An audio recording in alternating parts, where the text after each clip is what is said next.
Hey, I'm Cheryl. Welcome back to my channel. If you're new here, I am a mentor to neurodivergent entrepreneurs, and I talk a lot about freelancing on this channel because, well, it's how I got my start.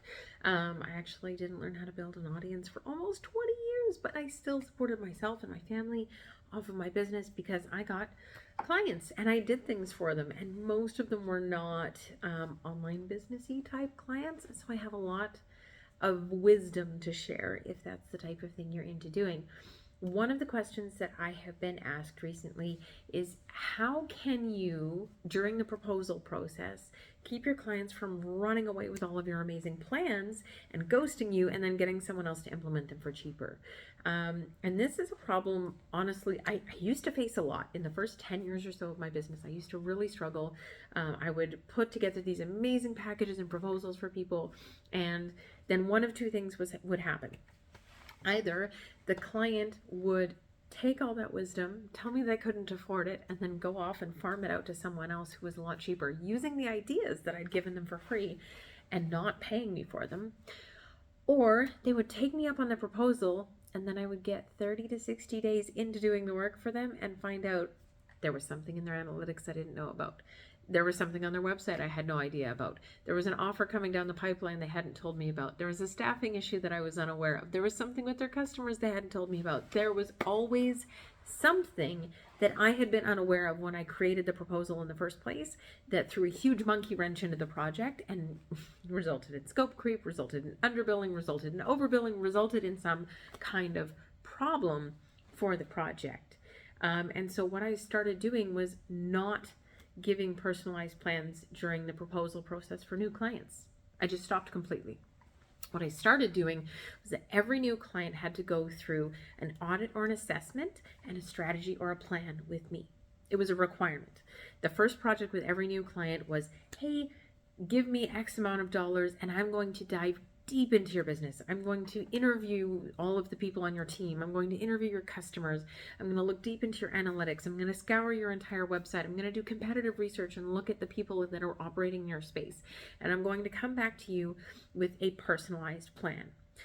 This did two things. One, it made sure that I got paid for those personalized plans that hopefully they would then pay me to implement for them. But if they didn't, I still got compensation for all of that time, energy, and research that I put into creating it for them. It also tended to build a lot more trust with the clients because I was diving deeper into their business. We built up more of a relationship. So I actually closed more of the projects that I did paid proposals for using this process than I did unpaid proposals for, even though, you know, the actual result was kind of similar. I was still giving them plans, but the more in-depth plans that people were paying for resulted in a much higher closing rate than the shallower plans that I was doing for free, right? So that really helped a ton, but it also helped in forecasting for the projects and making sure that we didn't end up with any crazy monkey wrenches coming out of nowhere. I really truly understood what the clients needed. I understood a lot of the obstacles that could come along the way. And honestly, a lot of the time the projects got bigger. The project got bigger because I was able to see more opportunities, I was able to connect more dots, and I was able to find more ways for the client to make sure that they achieve their ROI. It wasn't always that the work itself got bigger or even that the projects costed more, but what we ended up doing was more directly related to revenue goals for the client. We ended up solving their problems faster and more efficiently. We ended up only putting things into the proposal that they actually needed rather than looking for things in their business to justify the things we wanted to add to the proposal that we were only adding to justify the price in the first place. And yeah, it just worked better all around. So my advice for you, if you're sitting there and you've been doing a lot of proposals and your proposals have been getting ghosted, or you're giving these proposals and people are taking the information and running off with them and implementing them with someone else, is really to stop doing those types of proposals.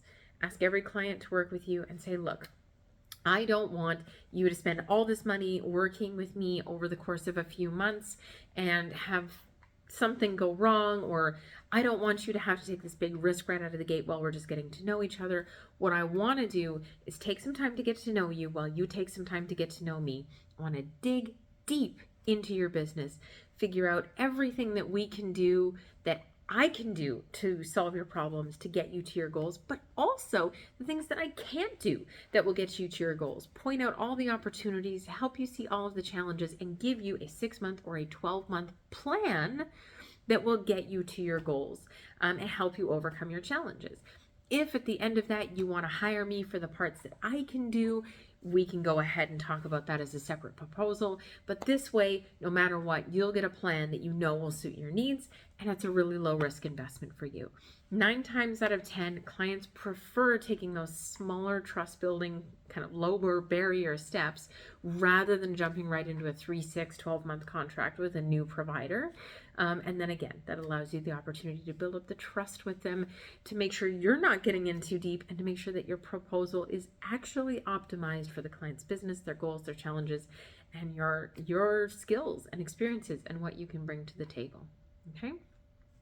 If you like this video, make sure you check the description. I've got a couple other resources in there, including a quiz and some other fun stuff. I'm currently actually opening a program to help you if you want to create an audience like the one that I've happened to create over on Facebook, which is admittedly tiny, but has created a decently sized business in about 18 months.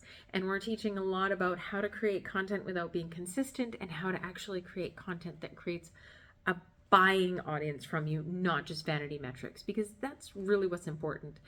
So check the link for that in the description as well. And make sure you subscribe if you're liking these videos, because I'm going to keep doing the quick and dirty style and getting this information out there as much as I can to help you. And hopefully over time the production quality will increase. But for now, this is what you get, and I hope you like it. Bye for now.